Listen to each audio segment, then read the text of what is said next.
Revolutionary War in a nutshell. The leader of Britain, King George III, was a man who wanted as much money and resources as possible from the colonists. He was a British king during the French and Indian War and the American Revolutionary War. He caused the deaths of many innocent people. Later in his life, he became mentally ill and said nonsense when trying to speak. After the French and Indian War of 1752, when the British wanted to expand their colonies into French land, they won the war, but ended up in huge debt. To resolve this issue, the British made the Americans pay more tax on goods.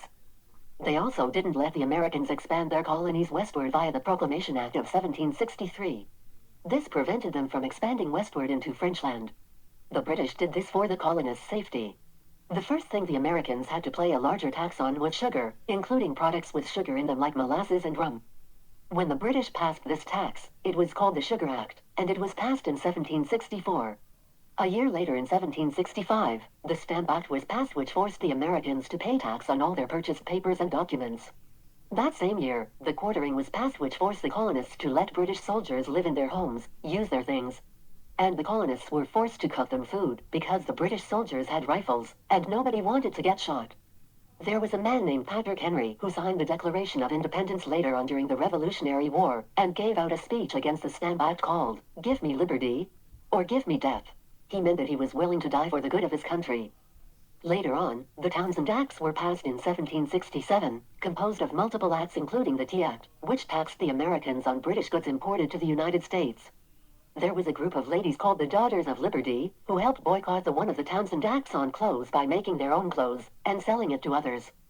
Because the people detested all the bad acts done by the British, there were some patriot men who started throwing snowballs at the British and making fun of them. The British later shot the men making fun of them. Despite only 5 colonists being killed, the assassination was later known as the Boston Massacre. The first person who died in the Boston Massacre was Crispus Tux, who was previously famous for his speeches and protesting.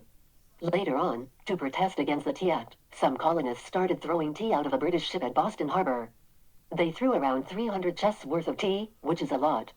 In 1774, delegates from all 13 colonies except Georgia met up together to figure out how to get rid of the intolerable acts.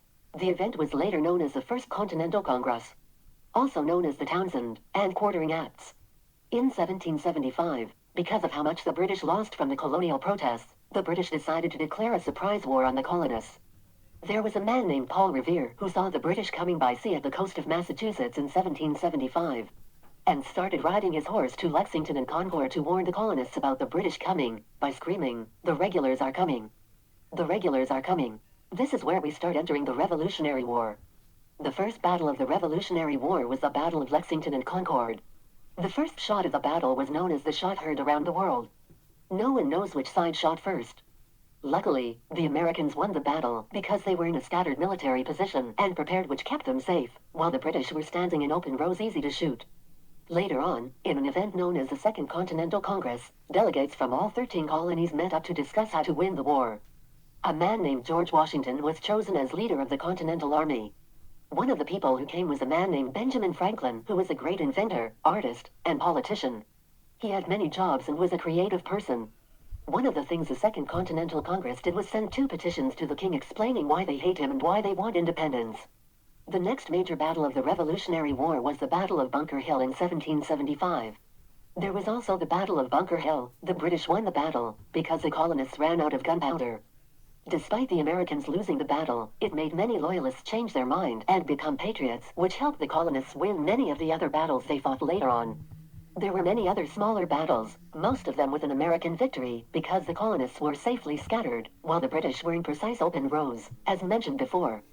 Later on, Thomas Jefferson and his colleagues wrote the Declaration of Independence, and 56 people signed it. John Hancock made the largest signature so that King George could easily see John's signature among the rest. Also in 1776, a soldier named Nathan Hale, who was sadly hanged for spying. He died at the young age of 21. Another mention, there was a general named Benedict Arnold who started out as a patriot and later became a British spy because he claims to have not gotten enough attention from the colonists. Since he was a former patriot and a British spy, neither side liked him. He is known as America's biggest traitor. He died at the age of 83, sad and penniless. Even though there was a Declaration of Independence, the British still didn't recognize America as independent. After that, George Washington launched a surprise attack on the British on Christmas of 1776. The battle was known as the Battle of Trenton. The Continental Army won that battle. Later on, the Patriots won the Battle of Saratoga in September of 1777, which convinced the French to sign the Treaty of Alliance, which made the French allies with the colonists. The last battle of the American Revolution was the Battle of Yorktown, which was a surprise attack of the Americans. It took place between September and October of 1781.